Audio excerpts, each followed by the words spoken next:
Magandang araw mga kaibigan.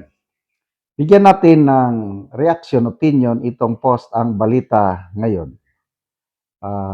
Payo ito ni Congressman Barsaga sa tila baga nangangamba o natatakot na Martin Romualdez sa kanyang kalagayan ngayon. Title, "Huwag kang matakot, pinsan mo ang Pangulo." Ito ang naging reaksyon ni Cavite 4th District Representative Kiko Barsaga kaugnay ng mga isyong kinakaharap ni dating House Speaker Martin Romualdez sa gitna ng kanyang huling video statement. Sa isang maikling mensahe, tila pabirong nagkomento si Barsaga. "Huwag kang matakot, Lodi Martin Romualdez. Pinsan mo ang Pangulo, hindi ka makukulong." Ano rin, sutil. Sobrang asar din itong Barsaga nito. Ang naturang pahayag ay lumabas sa gitna ng mga kontrobersyang kinakasangkutan ni Romualdez.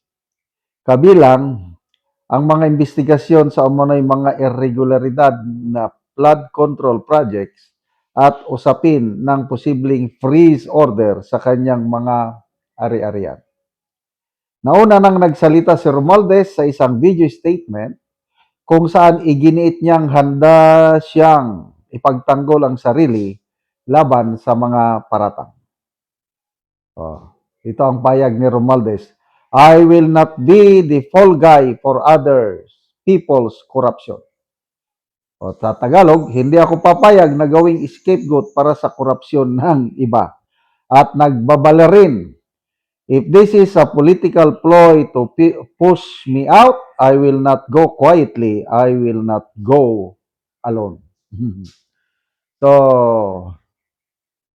unang tanong dito is, totohanan na ba ang Marcos Jr. administration sa sampa ng kaso kay Martin Romualdez? Ano sa tingin nyo? Ako, matutuwa sana ako kung totohanan na ito. Kasi, nung una, sinasabi ni BBM, pati si Boying Rimulya, mahinang ebidensya. Mahinang ebidensya. Since that time na sinasabi nilang mahinang ebidensya, wala mang klarong ebidensya na pwede nilang gamitin para mapatunayan na sangkot si Martin Romualdez except itong testimony ng Brave 18 Marines and Gutesa. Yun man lang ang alam kong medyo malakas. Plus of course, yung video statement ni Saldico, kailang hindi yun napanampahan.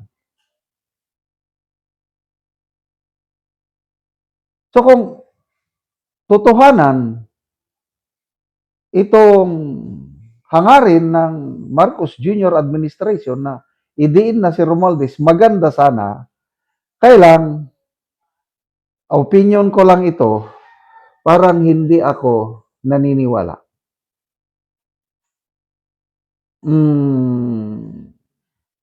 There is something pa-drama-drama. Again, I might be wrong. Yung nag-apply si Martin Romualdez na palabas para magpa-check up o magpagamot sa Singapore, hindi pinayagan. Tapos mamaya nagsalita na si Martin Romualdez, parang nagbabala. Ako, alanganin pa ako.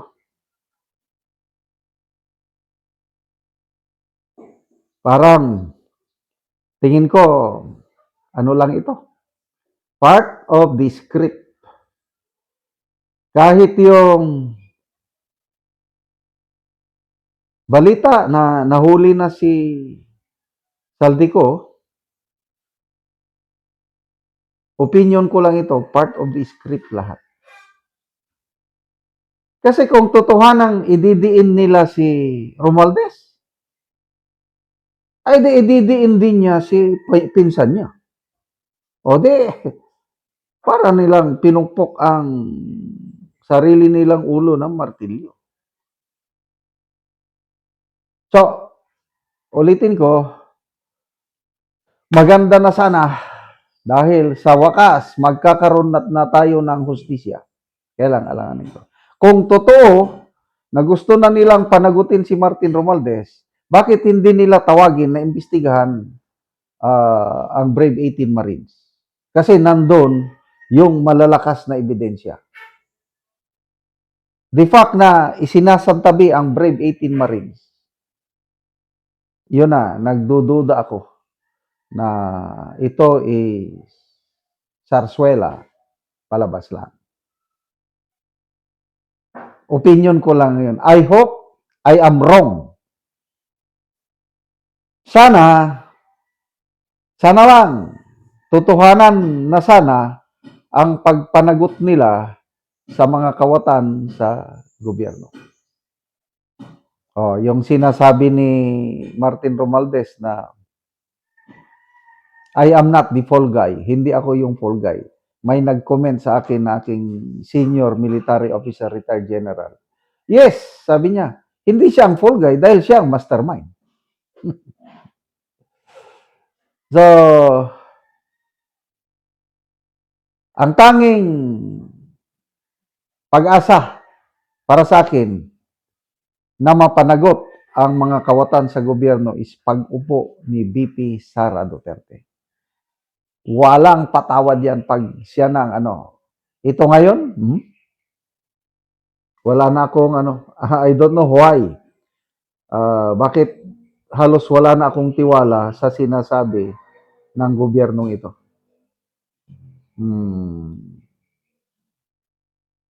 Sana mali ako. Ulitin ko, sana mali ako.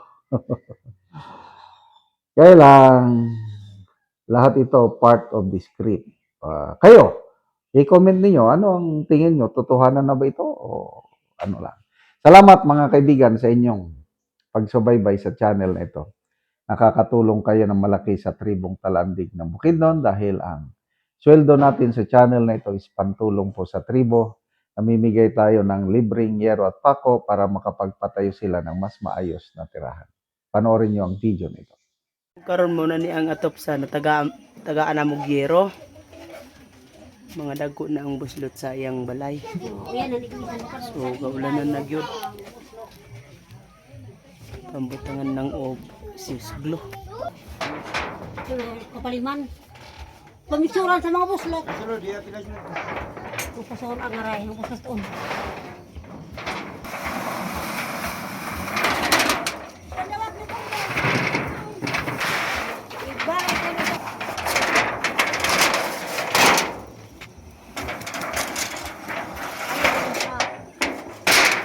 So, muna ni ang yero nga among gihatag para mapulian to ang ilang atop ng mga buslot na.